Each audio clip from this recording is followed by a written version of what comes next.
सत्साहिब सब भगत आत्माओं को, आज हम बात कर रहे हैं एक ऐसे व्यक्ति की जो कबीर साहब के नाम का सहारा लेकर लोगों को गुमराह करता है।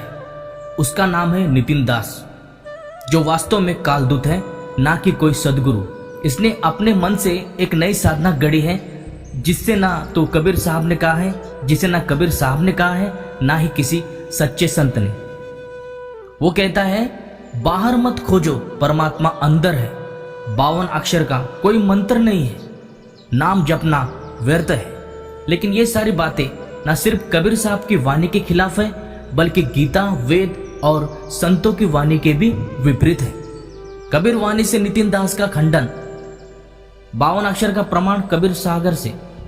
52 अक्षर सार है पूरे गुरु का ज्ञान, जो ये जाने 52 अक्षर सो पावे भगवान। कबीर सागर अध्याय रामानी नाम बाला। यह स्पष्ट करता है कि 52 अक्षर ही वास्तविक ज्ञान का सार है। नितिन दास जैसे अज्ञानी इसे नकारते हैं, क्योंकि उनके पास इसका रहस्य नहीं है। अब बात करते हैं आत्म स्वरूप की। नितिन दास कहता है, आत्मा को ही परमात्मा मानो। अब कबीर साहब इस नकली आत्म ज्ञानियों का विरोध करते हैं। कैसे? कबीर साहब कहते हैं, आत्मा राम कहा है, सो तो जीव ना जानी। कहे कबीर वो राम अलग है, वो तो है निर्वाणी। कबीर साहब ने आत्मा और परमात्मा को एक नहीं माना। आत्मा को परमात्मा की संतान कहा है, लेकिन परमात्मा अलग सत्ता है। नितिन दास इसे जान नहीं पाया। नितिन दास का भ्रमजाल फैलाने का जो तरीका है, वो है कबीर साहब का ही वाणी का सहारा लेकर उस अर्थों को तोड़ और मरोड़ के उसका अर्थ करता है और मन घड़ंत करता है। 52 अक्षर और ओम का महत्व क्या है? गीता अध्याय 8 श्लोक 13 में कहा गया है, यहां भगवान श्री कृष्ण कह रहे हैं कि ओम अक्षर ब्रह्म का सूचक है। अब 52 अक्षरों में, वर्णों में ओम भी है। अगर 52 वर्ण नहीं है होंगे, अगर 52 अक्षर नहीं होंगे, 52 वर्ण नहीं होंगे, तो ओम भी नहीं रहेगा। अध्याय 17 और श्लोक 23 में कहा गया है 3 अक्षर मंत्र को, ओम तत्सत इति निर्देशा। तीनों अक्षर शब्द ब्रह्म का सूचक है। फिर नितिन दास कैसे कह सकता है कि अक्षरों में कुछ नहीं है? संत वाणी और कबीर सागर से शब्द की साधना का प्रमाण। कबीर साहब जी कहते हैं, शब्द हमारा रूप है, शब्द ही ब्रह्म विचार, शब्द ही से उपजे, शब्द ही से संसार। यह स्पष्ट करती है वाणी कि परमात्मा स्वयं शब्द रूप है। नितिन दास कहता है कि शब्दों को मत पकड़ो, जबकि कबीर साहब कहते हैं, शब्दों को पकड़ो तभी पार हो पाओगे। संत गरीबदास महाराज जी की वाणी क्या कहती है? देखिए कितना स्पष्ट प्रमाण है, लेकिन एक काल का दूत मानेगा नहीं। क्या कहते हैं गरीबदास जी महाराज? 52 अक्षर मूल है, नाम बिना नहीं ठोर, नाम बिना जो भक्ति करे वो है मूढ़ कठोर। गरीबदास जी कबीर साहब के ही शिष्य हैं। वे साहब कहते हैं कि 52 अक्षर मूल है और उसके बिना कोई ठिकाना नहीं है। अगर कोई भी बिना नाम के भक्ति करता है, वो मूर्ख अज्ञानी है। नाम दीक्षा अनिवार्य है। कबीर साहब कहते हैं कि नाम बिना जो संत कहावे, सो है चोर लुच्चा। कबीर सागर बोध सागर में कहे कबीर सुनो भाई साधो, नाम बिना सब कच्चा। कबीर साहब कहते हैं कि नाम दीक्षा लेना अनिवार्य है। कबीर सागर में वाणी है, कबीर सागर बोध सागर में, नाम बिना जो संत कहावे, सो है चोर लुच्चा। कहे कबीर सुनो भाई साधो, नाम बिना सब कच्चा। तो यहाँ पे स्पष्ट प्रमाण है कि नाम के बिना सब ही कच्चा है। और जो भी वाणी चोर है, वाणी के लुटेरे हैं, कबीर साहब की वाणी का मन घड़ंत अर्थ करते हैं, अपना ही एक विधान बना के रखा है, मन घड़ंत गुरु बना है। गुरु से कोई आदेश नहीं मिला है कि तू जाके नाम दीक्षा दे, फिर भी एक काल का दूत मन घड़ंत गुरु बन बैठा है और जीवों को ठगता है। नितिन दास ने खुद के नाम का प्रचार कर रखा है, लेकिन कोई नाम जपने की प्रणाली, गुरु दीक्षा कुछ नहीं। तो ये साफ शब्दों में कहा जाए कि ये चोर है, गुरु नाम का चोर, वाणियों का चोर। शब्द साधना का अर्थ क्या होता है? कबीर सागर में वर्णित है, सदगुरु शब्द सुनाए कर जीवों को दे उद्धार और शब्द बिना जो साधना सो है जगत विकार। यह देखिए यहां पर कितना स्पष्ट कहा गया है खुलकर कि शब्द अक्षर के बिना साधना व्यर्थ है, और वो शब्द अक्षर सदगुरु ही आपको देता है। उस अक्षर की पहचान सदगुरु कराता है, और जीव का उद्धार इसी में है। क्योंकि शब्द बिना जो भी साधना करता है, इस नितिन दास कालदूत की तरह, सो है जगत विकार। ये तो जगत का ही सबसे बड़ा विकार है, जगत का ही भ्रमजाल है, अज्ञान है, और इसी अज्ञान में ये जीव फंसा रहता है, फिर पार नहीं हो सकता है। क्योंकि पार होने के लिए हमें अक्षर शब्द की साधना करनी पड़ेगी, जो कि मूल नाम मंत्र है। ये नहीं कि जय गुरुदेव, जय साहब, जय बंदी छोड़, सतनाम साहब बंदगी, जय गुरु, ये मन घड़न इसने साधना गढ़ी है। और जिस पंथ से ये कालदूत आया है, उस पंथ में ऐसी मन घड़न साधना की जाती है, और ये कालदूत जिस पंथ से आया है, उस पंथ में भी ऐसी मन घड़न साधना होती रहती है। और वहां से साधना छोड़ कर ये मनगढ़ंत गुरु बन बैठा है, और खुद को कहता है कि मैं मूल ज्ञान का प्रचारक हूं, मूल ज्ञान का प्रचार कर रहा हूं। लेकिन इसको पता नहीं है कि मूल ज्ञान में क्या क्या चीजें आती है, मूल ज्ञान क्या है, नहीं पता इसको। लेकिन चिल्ला चिल्ला कर सत्संग करने की कोशिश करता है, चिल्ला चिल्ला कर कहने की कोशिश करता है कि मैं पार लगाऊंगा, मैं पार लगाऊंगा। अरे मूर्खानंद, सबसे पहले खुद पार हो ले, फिर किसी और को पार लगाना। क्योंकि पार लगाने के लिए गुरु के रहते सहते मन घड़ंत गुरु बन जाना, ये मूर्खता का प्रमाण है। गुरु के रहते सहते कोई भी गुरु नहीं बन सकता, जब तक कि गुरु की रजा मंदी ना हो, जब तक गुरु रजा ना दे, आशीष ना दे। लेकिन यहां तो उल्टा ही होता आ रहा है कि जब से इसने ज्ञान का प्रचार शुरू किया है, तब से गुरु विरोधी है। इसके गुरु ने खुद वीडियो बनाकर सत्संग में कहा गया है कि मैंने ऐसा कोई भी आदेश इस कालदूत को नहीं दिया है। यह मन घड़ंत गुरु बन बैठा है, और मन घड़ंत ही दीक्षा देता है। इसको लंगोट क्या मिल गया, इसने खुद को सदगुरु मान लिया।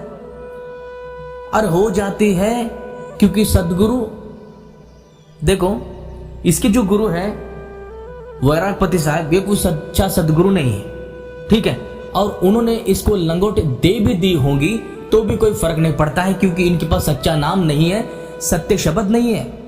ये मनगढ़ंत साधना करते हैं। अन्य पंथों में जितने भी पंथ कबीर साहब के नाम से चल रहे हैं, वो मनगढ़ंत ही साधना के प्रकार है। उसमें मनगढ़ंत है। राधा स्वामी पंथ, वो धू धू करता है, वो मधु परमहंस, एक सोहम वाला, और एक मनगढ़ंत मूल ज्ञानी वाला, मूल ज्ञानी बाबा मदन पंत। ये मदन पंथी है, रंभ दूत का प्रचारक है। उसी में बहुत सारे और रूप उसके होने वाले हैं, जैसे कि कबीर साहब ने 4 कालदूतों का वर्णन किया, जो कि समाज के लिए और इस पंथ कबीर साहब के लिए बड़ा घातक सिद्ध होंगे। वो ऐसे कालदूत होंगे, ऐसे मूर्ख बनाएंगे, ऐसे ऐसे वाणियों को लेंगे जिसको सुनकर साधारण जीव को यही लगेगा कि कबीर साहब की वाणी से तो प्रचार करता है, कबीर साहब की वाणी का ही उपयोग करके प्रचार कर रहा है, अच्छी वाणी बोलता है, गाकर सुनाता है और मन को भाता है। तो ऐसे मन लुभाने वाले शब्दों को वो काल का दूत कहेगा और जीवों को मूर्ख बना देगा। इसीलिए आपको ये समझना है कि अक्षर शब्द क्या है, शब्द होता क्या है। शब्द कोई आत्मा नहीं है कि शरीर में जाकर बैठा है कोई शब्द, ना ही शब्द नाम को कहा जाता है। जितने भी जीव आत्मा के प्रकार, जितने वस्तुएं, उनके सबके शब्द है, और वो शब्द अक्षरों में है। ऐसे ही साहेब जी का गुप्त भेद है, जो भी शब्द आता है वो भी गुप्त रूप से शब्द अक्षर में ही है। उस शब्द अक्षर की पहचान सदगुरु कराता है, जो कि इसका गुरु ना सदगुरु है, ना ये मनगढ़ंत, ये खुद सदगुरु नहीं है। ये तो ढंग का शिष्य भी बन नहीं पाया और मनगढ़ंत साधना लोगों को देता है। आज तक ये पूरा गुरु नहीं बन पाया। कोई खुद चिल्लाने से पूरा गुरु नहीं बनता। हम चिल्ला चिल्ला कर कितना भी कुछ कहे कि मैं पूरा गुरु हूँ, मैं पूरा गुरु हूँ, मैं पार लगा दूंगा और मैं मूल ज्ञानी बाबा हूँ। अरे भाई रहने दे, तुझसे नहीं हो पाएगा कबीर साहब के पंथ को चलाना, क्योंकि कबीर साहब का पंथ कोई साधारण व्यक्ति नहीं चलाएगा। और कबीर साहब का यथार्थ रूप में जो पंथ चल पड़ा है, वो हमारे परम पूज्य पूर्ण संत, पूर्ण गुरु, पूर्ण रूप परमात्मा का सदगुरु बंदीछोड़ रामपाल जी महाराज स्वयं चला रहे हैं। और ये अज्ञानी कहता है कालदूत कि वो हंसमुनि दूत है। इतना बड़ा काल का दूत है, इतना बड़ा षड्यंत्रकारी व्यक्ति है ये, इसे नहीं पता है कि कितना बड़ा इसको दोष लगाया जाएगा। अब यहाँ पर जो भी लोग ज्ञान देते हैं, जो भी लोग बड़े बनने की कोशिश करते हैं, लेकिन यहाँ पर आध्यात्मिक रूप से उन्हें देखा जाए यहाँ से निकलने के बाद, तो उनका अकाउंट जो होता है बैड अकाउंट में लिखा जाता है। ऐसे ही नकली का बैड अकाउंट बन चुका है और इसने इतने पाप अपने सिर पर चढ़ा रखे हैं कि इसको उतारते उतारते इसके जन्म कोटि कोटि होते रहेंगे। नितिन दास शब्द को अर्थ बताता है, लेकिन असल में शब्द ही ब्रह्म है। काल और ब्रह्म की पहचान और गीता का रहस्य क्या है? गीता 15, 16 और 17 के अनुसार यहाँ दो पुरुष बताए गए हैं, शर जो कि काल है और अक्षर पर ब्रह्म है। और श्लोक 17 में तीसरा जो पुरुष है पुरुषोत्तम, वही कबीर साहब है, वही सत्य पुरुष है जिसके बारे में गीता संकेत दे रहे हैं। अब नितिन दास यदि कबीर साहब, तो ये गीता के अनुसार अधर्म है। असली साधना क्या है कबीर साहब की दृष्टि में? साहब जी कहते हैं सदगुरु मिले तो नाम दे और नाम बिना निज ठोर ना होए, नाम बिना भवसागर डूबे, नाम ही पार कराए कबीर सागर। तो जो भी नाम दीक्षा देते हैं वो नकली नाम को ही दे रहे हैं। ये समस्त संसार, समस्त जग ये नकली नाम को ही जप रहे हैं, नकली नाम की ही आरती पूजा पाठ मन घड़ंत करते जा रहे हैं। इतने भी हमें समाज ने ज्ञान दे रखा है, समाज ने जबरदस्ती से जिन भगवानों को हमारे ऊपर थोप रखा है वो नकली है। जितने भी धर्म है, सबके सब धर्म में जितने भगवान कहा गया है वो सब के सब नकली है। असल अर्थों में तत्व ज्ञानी ही उस शास्त्रों से प्रमाण लेकर हमें सत्य पुरुष के दर्शन कराता है, सत्य पुरुष का भेद बताता है। बाकी जो भी साधना इस समाज में, इस कुल परंपरा के अनुसार हम समाज में रहते हुए करते आ रहे हैं, ये मन घड़ंत मनमुखी है। क्योंकि जब तक साहब जी का ज्ञान हमें समझ में नहीं आएगा तब तक हम सत्य असत्य का निर्णय कर ही नहीं पाएंगे। और ऐसे कालदूत समाज के धिमक बनकर समाज को खाते रहेंगे। इसलिए ऐसे कालदूतों से आपको सावधान रहना चाहिए और सच्चे सदगुरु संत रामपाल जी के सत्संग को आधार बनाकर पहले ज्ञान को समझना चाहिए, फिर आगे कदम उठाना चाहिए। नहीं तो ये ऐसे काल के दूत आप सबको मूर्ख बनाते रहेंगे। कबीर साहब कहते हैं कि बिन सतगुरु ज्ञान ना उपजे, बिन ज्ञानी मुक्ति ना होए, कहे कबीर सुनो भाई साधु, गुरु बिना गति ना होए। और इस काल के दूत का कोई गुरु नहीं है, क्योंकि गुरु ने इसको नकार दिया है अपना शिष्य मानने से। तो सोचो ये इसका फिर गुरु कौन है? ये मन घड़ंत आपे गुरु बन बैठा है, जो कि विरुद्ध है कबीर साहब के पंथ के अनुसार, कबीर साहब के सत्य मार्ग के अनुसार। इन वाणियों से स्पष्ट है कि नाम, सदगुरु और शब्द यही तीन असली तत्व है साधना के, ना कि नितिन दास की कल्पना है। शास्त्रों में संकेत है कि नास्तिकता का वेद न मानते, मूड भ्रमित करते जन, पाखंड साधना फैला, आत्मा को करे खंडन। नितिन दास का यही कार्य है, शास्त्रों का खंडन, नाम की महिमा नकारना और सदगुरु को अस्वीकार करना। आत्मज्ञान कोई आत्मा को परमात्मा मानना नहीं है। आत्मज्ञान आत्मा के सत्य अस्तित्व को जानना, आत्मा के अस्तित्व की वास्तविक जानकारी से ही आत्मज्ञान प्राप्त होता है। पहले आत्मज्ञान की प्राप्ति होती है, फिर परमात्म ज्ञान को जानते हैं। पहले देह की ज्ञान प्राप्त हो जाता है, देही, फिर विदेही, जो कि सदगुरु ही ज्ञान देता है विदेही शब्द का। कबीर साहब ने चताया है कि ध्यान धरो गुरु शब्द का, गुरु शब्द ही त्राता, और मन मिति त्यागो रे भैया, नाम बिना दुख दाता।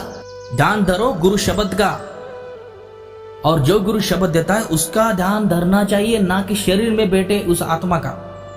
वो आत्मा अपने आप ही शब्द से पार हो जाएंगी, शब्द से पार हो जाएंगे। वो उसे कोई ध्यान, मन घड़ंत, खोपड़ी की साधना की आवश्यकता नहीं है। और मनमुखी साधना को त्यागने को बोला है साहिब जी ने। नितिन दास की मन घड़ंत साधना से कुछ नहीं होगा। कबीर साहब, गीता और संत वाणी तीनों मिलकर यही सिद्ध करते हैं कि नाम ही राह है, शब्द ही ब्रह्म है और सदगुरु ही मार्ग है। ब्रह्म का यहाँ पे तात्पर्य है कि पूर्ण ब्रह्म।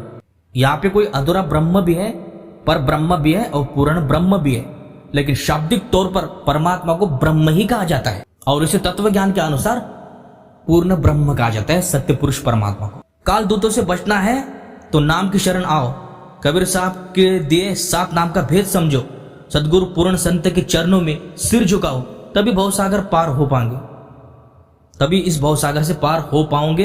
यही सत्य ज्ञान है और इसे अपनाओ, क्योंकि बिना सत्य ज्ञान के कोई भी जीवात्मा पार नहीं होती है। इस समाज में रहने वाले जितने भी भ्रामक नकली लोग हैं, नकली ज्ञानी हैं, वो आपको ऐसे ही बिना शब्द के, बिना अक्षर शब्द के ज्ञान देते रहेंगे और आपको जन्म मरण में फंसाते रहेंगे, क्योंकि इनको ये खुद पार नहीं हो पा रहे हैं, खुद अपने धर्म के वास्तविक ज्ञान को नहीं जानते कि अपने धर्म में क्या लिखा है, कुछ नहीं पता इनको। बस जो ज्ञान इनके गुरु, धर्म आचार्य या पाखंड पंडित देते आ रहे हैं, नकली संत देते आ रहे हैं, उसी साधना को ये करते आ रहे हैं और उसी साधना को पूर्ण मोक्ष की साधना जानते, समझते हैं और करते हैं। जो भी नकली संत इनको साधना देते हैं उसको ही पूर्ण साधना समझकर ये जीव आत्मा करते आ रहे हैं, जो कि सर्वथा ही गलत साधना है। शास्त्रों का इसमें कोई प्रमाण नहीं है। तो सावधान रहिए, ऐसे काल के दूतों से बच के रहिए और सत्य साधना की तरफ आइए और सत्य पंथ की तरफ आइए, क्योंकि यहाँ पर ही मोक्ष है, अन्य किसी पंथों में मोक्ष नहीं है, ना ही असल में वहां पर कोई मूल शब्द है, मूल ज्ञान है। यदि मूल ज्ञान कोई वर्तमान में संत दे रहा है तो वो है पूर्ण गुरु, जगत गुरु, तत्वदर्शी संत रामपाल जी महाराज जी। बस उनके अतिरिक्त कोई भी मूल ज्ञानी नहीं है, उनके अतिरिक्त कोई भी संत नहीं है, उनके अतिरिक्त कोई भी सदगुरु नहीं है इस वर्तमान में। तो आइए और अपना कल्याण कराइए। तो मिलते हैं अगले वीडियो में, तब तक के लिए सभी को सत साहब, जय बंदी छोड़ की, जय बंदी छोड़ की।